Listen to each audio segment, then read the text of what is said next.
Olá, bom dia para você.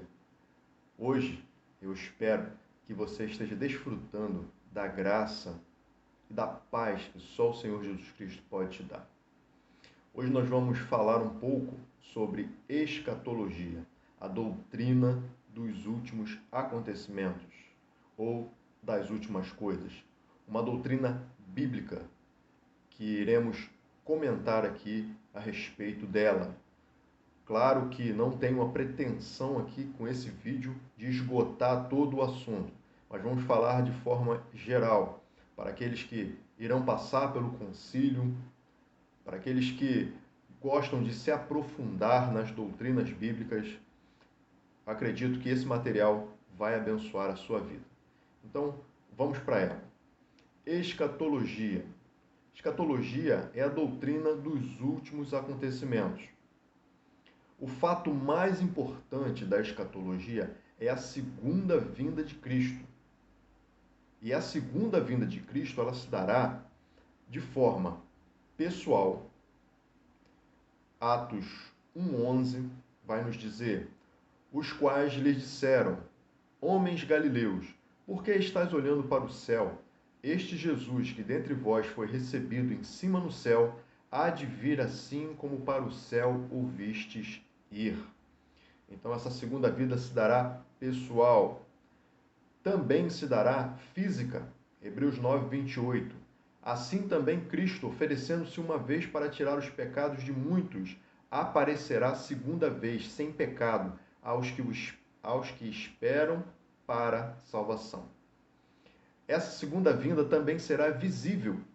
Então, Mateus 24:30, então aparecerá no céu o sinal do Filho do Homem, e todas as tribos da terra se lamentarão, e verão o Filho do Homem vindo sobre as nuvens do céu, com poder e grande glória.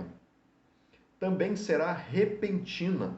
1 Tessalonicenses 5:2 nos diz: porque vós mesmos sabeis muito bem que o dia do Senhor virá como ladrão de noite.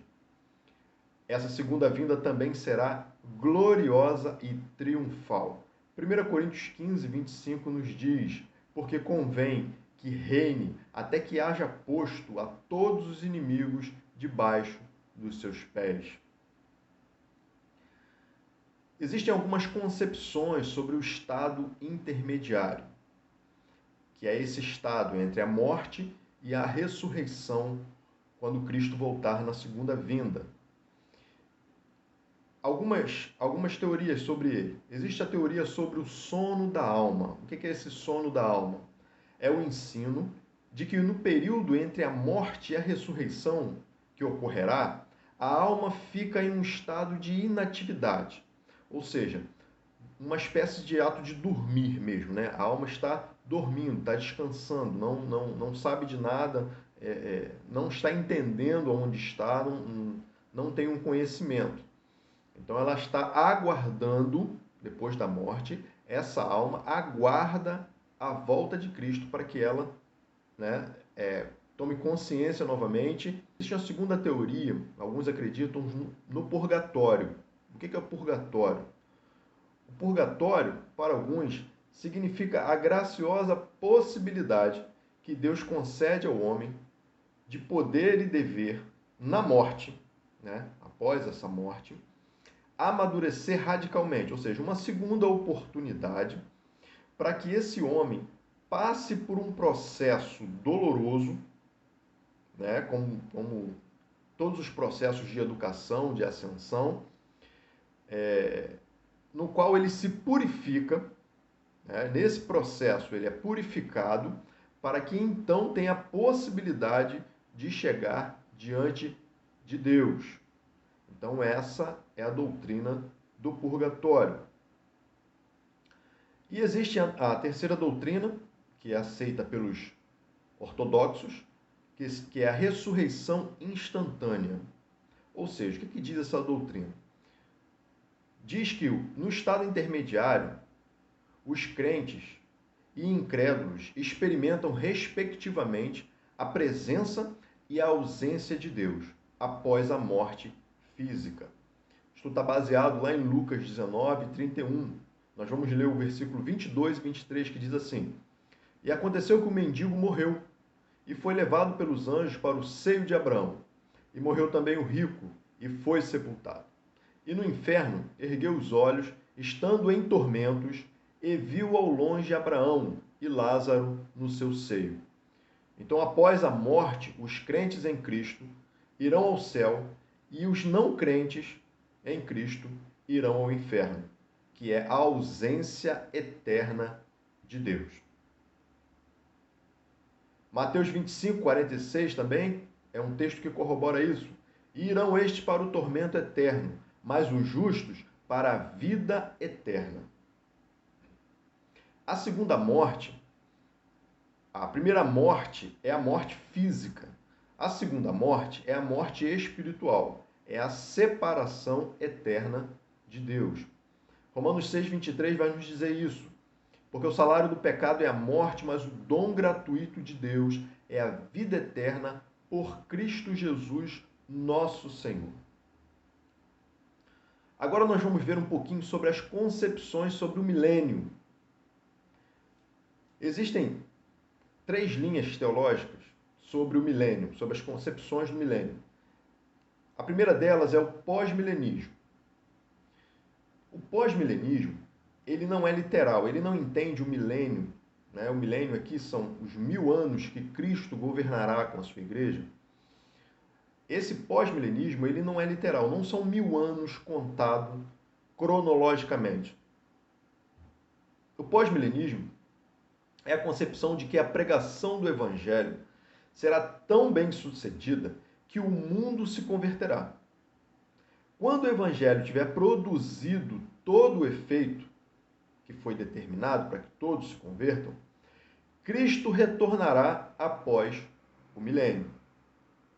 Então essa é a concepção pós-milenista. Existe também a concepção pré-milenista, que ela se divide. Então o pré-milenismo, de forma geral, ele é literal. Que isso? Eles creem, é a concepção que crê num reinado terreno de Jesus Cristo com duração de 1000 anos. 1000 anos literais. Então Cristo retornará de forma pessoal para iniciar o milênio. Então Cristo vai vir e ele mesmo vai iniciar os 1000 anos. E estará fisicamente presente durante esse tempo. Então, o pré-milenismo, ele se subdivide. Existe o pré-milenismo histórico, que eles acreditam que após a tribulação, Cristo reinará com a igreja os 1000 anos. Então, a igreja passará pela tribulação, Cristo vai vir e reinará com essa igreja os 1000 anos. Satanás será solto e acontecerá a batalha final, a chamada Batalha do Armagedon. Essa concepção do pré-milenismo histórico. O pré-milenismo dispensacionalista acredita que Cristo vai arrebatar a sua igreja antes da tribulação. E essa tribulação durará 7 anos. Então, antes de passar pela tribulação, Cristo vai vir, vai arrebatar a sua igreja para que a igreja não passe pela tribulação. Nesse período, os judeus vão se converter ao cristianismo, vão entender que o Cristo, o Messias que veio há 2020 anos atrás, era realmente o Messias prometido. Depois, Cristo virá, instituirá o milênio, para depois vir a batalha do Armagedon. Então, existem essas as 2 concepções dentro do pré-milenismo. Agora nós vamos para a última concepção do milênio, que é o amilenismo. O amilenismo, ele não é literal, não são 1000 anos literais. É uma concepção que defende que não haverá um milênio literal, um reinado terreno de Cristo. Então, para os amilenistas, Cristo não vai vir e vai reinar 1000 anos literais nessa terra. Para eles, o julgamento final seguir-se-á imediatamente à segunda vinda e resultará nos estados finais dos justos e dos ímpios. Está entre a primeira e a segunda vinda de Cristo. Então, o milênio, para os amilenistas, o milênio ele já está em curso. Ele se iniciou com a vinda de Cristo e finalizará com a volta de Cristo. Será consumado com a volta de Cristo. Vamos falar um pouquinho agora sobre as dispensações. Dispensações são modos de atividades realizados por Deus em diferentes épocas. Existe dentro das dispensações os pactos que Deus faz com o seu povo. Os pactos, em cada dispensação, Deus faz um pacto entre ele e os homens, e nós, do qual Deus sempre é o autor. Nesses pactos, Deus estabelece certas condições que devem ser cumpridas pelo homem. Então, Deus faz um pacto e quer que o homem cumpra esse pacto, né? Deus é sempre o autor desse pacto. O primeiro pacto que nós vemos na Bíblia é o pacto edênico, chamado de pacto edênico. Ele foi feito com Adão. E você tem a referência, eu vou deixar todas as referências que eu estou falando aqui na descrição desse vídeo, para depois você que gosta de estudar, que gosta de pesquisar, você vai ter todo o material aí para você pesquisar. Então esse pacto edênico está lá em Gênesis 1, de 28 a 30, de 2, do verso 15 ao verso 17. Nós temos o segundo pacto, que é o pacto adâmico, feito também com Adão e Eva, depois da desobediência. Tá? O pacto edênico, feito com Adão antes da desobediência, o pacto adâmico depois da desobediência. Está em Gênesis 3, de 14 a 19. O terceiro pacto é o pacto que ele fez com Noé, feito após o dilúvio. Né? A gente vai encontrar isso em Gênesis 8, 20, 9, de 1 a 17. Também o quarto pacto é o pacto com Abraão, o qual foi confirmado a seu filho Isaque e posteriormente ao seu neto Jacó. Então Deus, ele faz o pacto e confirma esse pacto ao longo das gerações. Você vai encontrar isso em Gênesis 12, de 1 a 3 e 26, de 1 a 5. O quinto pacto é o pacto mosaico, feito com Moisés depois do Êxodo, né? Depois da saída do povo do Egito. Está lá em Êxodo 20. O sexto pacto é o pacto palestínico, feito com o povo de Israel. Isso está em Deuteronômio 30, de 1 a 10. O sétimo pacto é o pacto davídico, que foi feito, como o nome sugere, o próprio rei Davi. Você vai encontrar isso em 2 Samuel 7, capítulo 7, do verso 4 ao 17. E o oitavo pacto é chamado de novo pacto, correspondente ao período que seguirá a manifestação de Cristo. Você vai encontrar isso em Hebreus 8, de 7 a 13. Voltando a falar um pouquinho sobre a dispensação, a palavra dispensação vem do latim dispensatio e significa administração, economia ou mordomia. Isso nos leva a afirmar que em cada pacto, em cada período bíblico, Deus está administrando os tempos e as diferentes revelações dadas ao homem. Então é Deus que administra isso, né? Nas dispensações, esses pactos. Existem 7 dispensações. As mais aceitas são a inocência, a primeira delas, a inocência, a dispensação da inocência,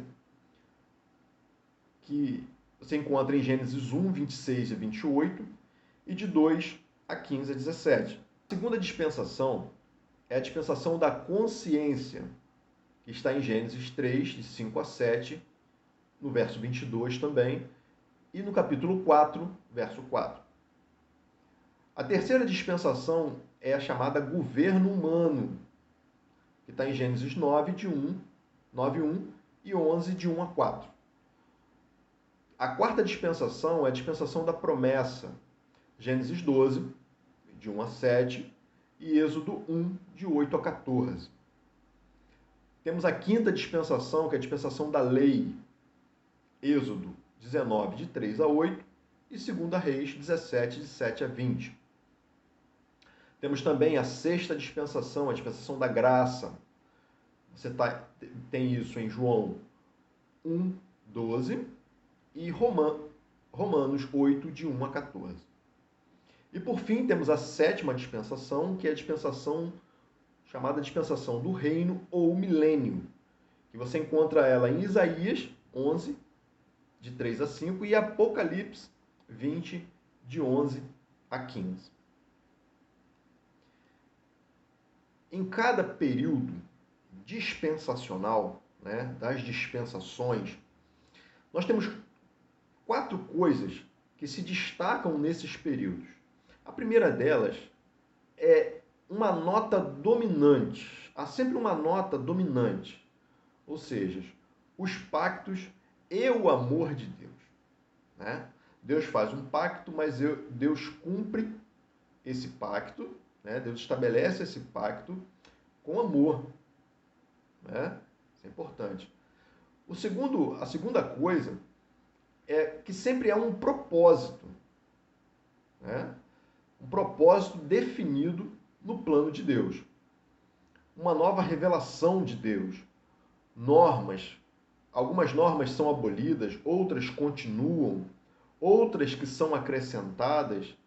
Então há sempre um propósito para cada pacto, para cada época, né? Para cada dispensação. A terceira coisa é que há uma pessoa. Existe sempre um pacto de Deus com uma pessoa que se sobressai. Né? Então Deus fez o pacto com Moisés, fez o pacto com Noé, fez o pacto com Adão, e por aí vai. Deus ele sempre faz um pacto com uma pessoa. E a quarta coisa que acontece nas dispensações é um acontecimento. Há sempre um acontecimento que destaca esse pacto, que destaca esse período. Por exemplo, a gente vê a entrega da lei, a vinda do Espírito Santo.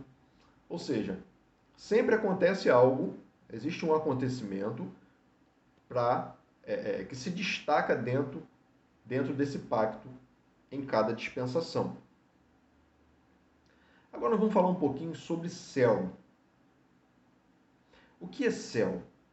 Bom, segundo a Bíblia, céu é o lugar em que Deus torna conhecida da forma mais completa a sua presença para abençoar. Então o céu é a morada de Deus. E a gente vê vários textos que vão falar sobre isso. É o lugar onde a presença de Deus habita de forma especial, de onde ele governa todas as coisas. Jesus ensina aos seus seguidores a orar a Deus da seguinte forma: Pai nosso que estás no céu. Então, o céu é o lugar da morada de Deus.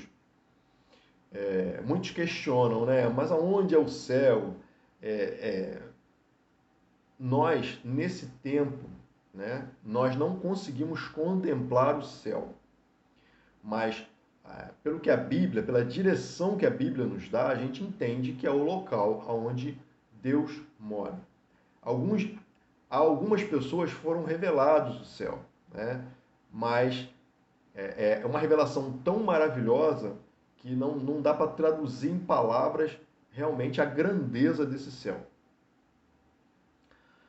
Outros textos que vão corroborar isso, por exemplo, João 14, 2 e 3 vai dizer que antes da crucificação, Jesus avisou os seus discípulos que ele estava indo para a casa do Pai.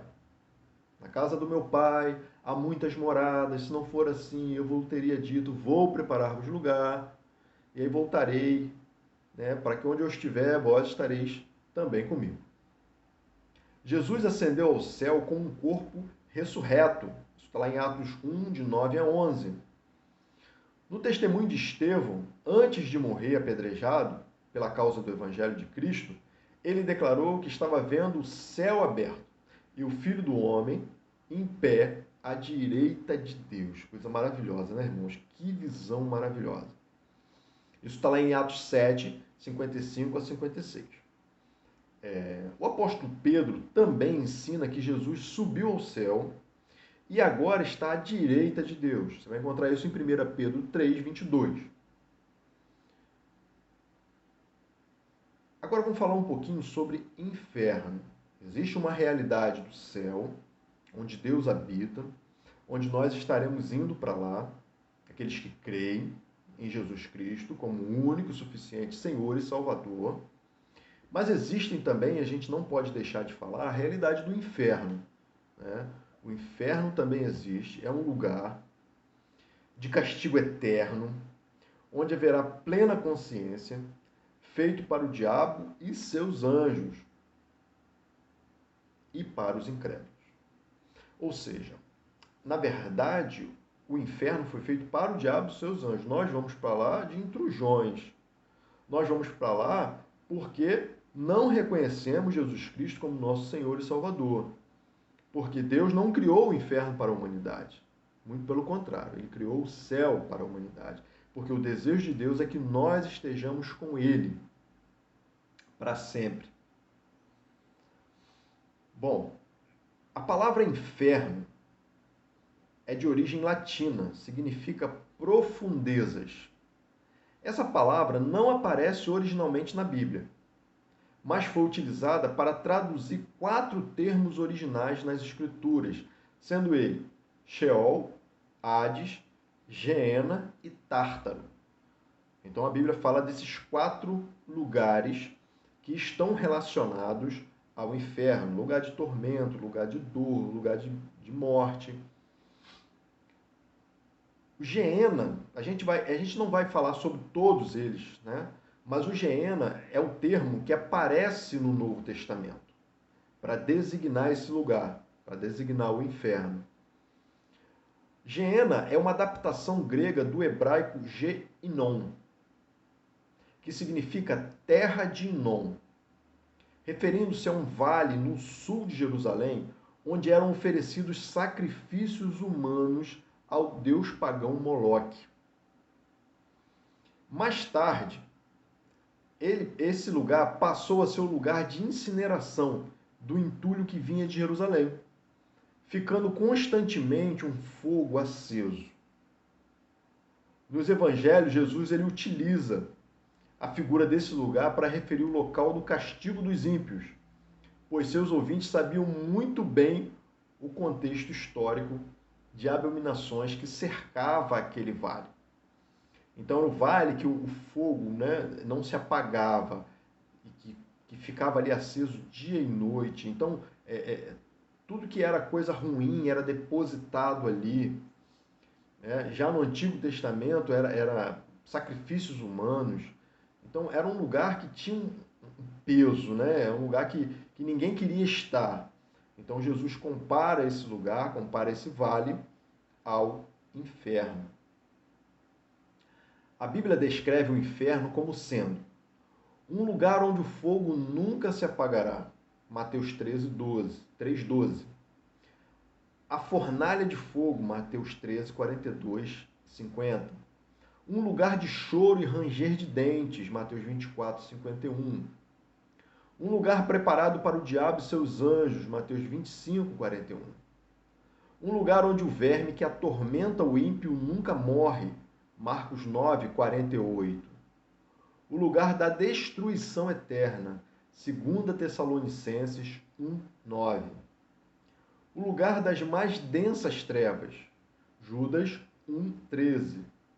Um lugar onde há tormento com fogo e enxofre, e a fumaça desse tormento sobe pelos séculos dos séculos, Apocalipse 14, de 9 a 11.